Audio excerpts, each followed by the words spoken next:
चिंगुड़ी तरकारी बनैबा पई चिंगुड़ी रे हळदी लूण लंका गुंड आउ टिके तेल पकेकी आकु गोळेकी 15 मिनिट खंडे रखी दी। चिंगुड़ी को एमिति भल भाबरे आमे भाजी दबा। चिंगुड़ी टिके टिके रेड कलर हे गलानी। एबे आमे ताको उल्टी दबा। मु सब उल्टी देची जेपरि कि सब भल भाबरे भाजी होई जिवो। चिंगुड़ी हमर भल भाबरे भाजी हे गलानी। एबे आमे ताको गोटे बाउल को काढी दबा। देखो पूरा एमती रेड रेड हेला पर्यंत आपण भाजीबे। आलू को एमती बड़ बड़ करिके काटिकी नै जिवे। जोथरे मु चिंगुड़ी भाजीतिली सेई कड़ाई रे मु टिके तेल गरम कर देची। एबे आमे एथिरे आलू को ऐड करिबा। मु एबे आलू रे हाफ चम्मच लूण पके देबी। एबे टिके हल्दी ऐड कर देबी। आलू आमर गोल्डन ब्राउन कलर हेला पर्यंत आमे ताको भाजीबा।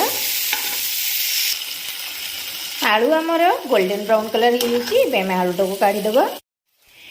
एबे मु कढ़ाई टाको गरम करी नेची। एथिरे आमे बड़ 2 टेबल स्पून सोरिष तेल ऐड करिबा। सोरिष तेल रे सब बेले नॉन वेज बनेइबे हेले तार स्वाद बेसी भला लागिबो। तेल आमर गरम हे गलानी। तरकारी रो भल कलर आसीबा पई आमे एथिरे अल्प चीनी ऐड करिबा। एबे मु ए तेल रे ऐड करूची छोट 2 खंड दालचीनी 3टा लवंग गोलमरीच 4टा एवं 2टी गुजराती। एबे एथिरे मु ऐड करिबी 3टा कंचा लका को एमती काटी के रखिची याको ऐड कर देबा। मु एठी 2टा मीडियम साइज रो पियाज को एमती चुन चुन करी के काट देची याको एबे ऐड करिबा। पियाज गोल्डन ब्राउन कलर हेला पर्यंत आमे भाजीबा। पियाज हमर गोल्डन ब्राउन कलर हे गलानी। एबे आमे एथिरे ऐड करिबा अदा रसुण पेस्ट। मैं एठी बड़ 2 चम्मच अदा रसुण पेस्ट ऐड करूची।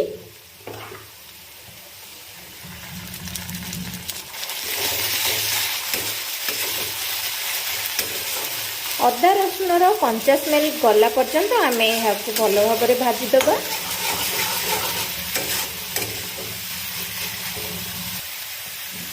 एबे आमे एथिरे ऐड करिबा गोटे चम्मच लंका गुंड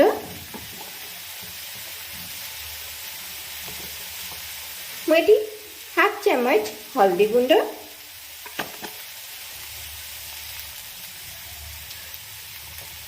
गोटे चम्मच धनिया पाउडर एठी मु गोटे चम्मच जीरा पाउडर ऐड कली। याको आमे भल भाबरे एमती गोलै दबा। याको 2 मिनिट पई कसिबा। मैं एथिरे अल्प टिके पानी ऐड कर देबी। जो जार रे मु मसला बाटिली सेही जार रे मु टिके पानी ऐड कर देछि। एबे आमे ए मसला रे मु 2टा टमाटर को एठी ग्राइंडिंग कर देछि याको आमे एथिरे ऐड करिबा।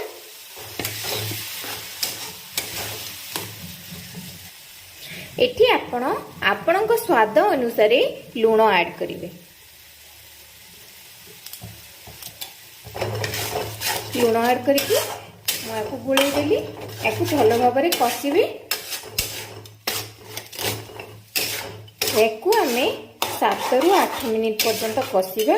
मैक्सिमम 10 मिनिट जाए याकू कषिबे मसलाटा को। मझिरे मझिरे मसला को एमती गोलौथिबे नहले या लागी जिवो।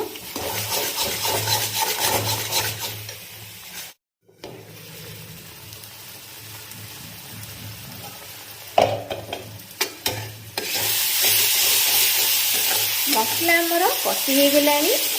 एबे हमें एथिरे भाजी के रखिथिबा आलू को ऐड कर दबा।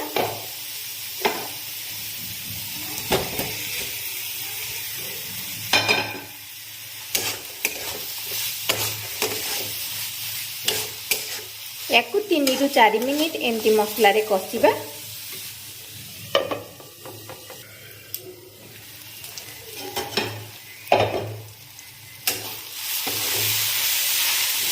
आलू हमर कषि हेछि। एबे हमें एथिरे भाजी के रखिथिबा चिंगुड़ी को मध्य ऐड कर दबा। देखंतु चिंगुड़ी को हमें ऐड कर दबा। आड करिकी याकू मध्य 3 ରୁ 4 मिनिट पाई कषिबा हम गोले देबा भल भाबे।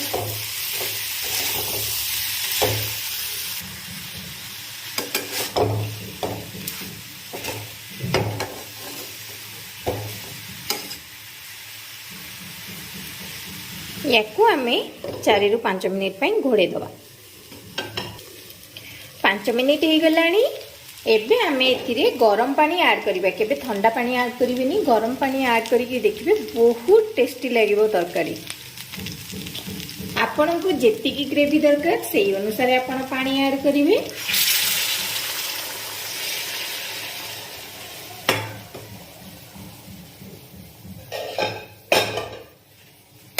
प्रथमे अल्प पानी ऐड करिवे, तापरे याकू गोळेई देबे। तापरे देखिबे आपन को जेतिकी ग्रेवी दरकार सेतिकी पानी होला कि नाही। तापरे आउ पानी ढालिबे, नले एका बेले पानी ढाल देले तरकारी पूरा पानी चिया हे जिवे।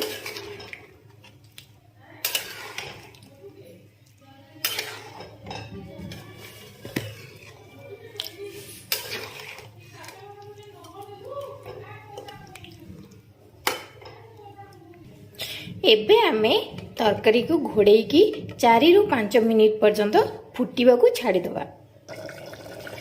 5 मिनिट हो गलानी। एबे आमे यार घोड़नी काढ़ी की एथिरे आमे ऐड करिबा 1 चम्मच चिकन मसाला। आपण गरम मसाला मध्य ऐड करि परिबे।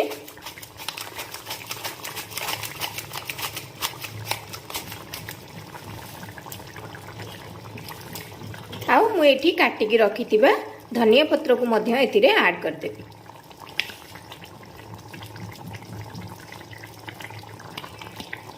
आउ याकू आमे भल भाबरे गोळेई दबा।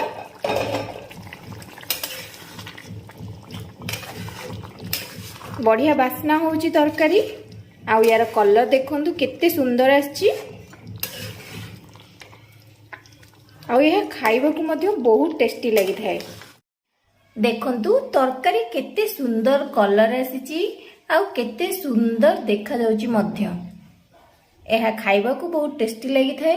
आपण एई भली भाबरे बनेकी थरे घरे खांतु। किपरि लागिला मते कमेंट सेक्शन रे कमेंट करिया को जमारू भी भूलिबे नाही। आउ आम चैनल को लाइक शेयर सब्सक्राइब करबा को जमारू भी भूलिबे नहीं। Thank you.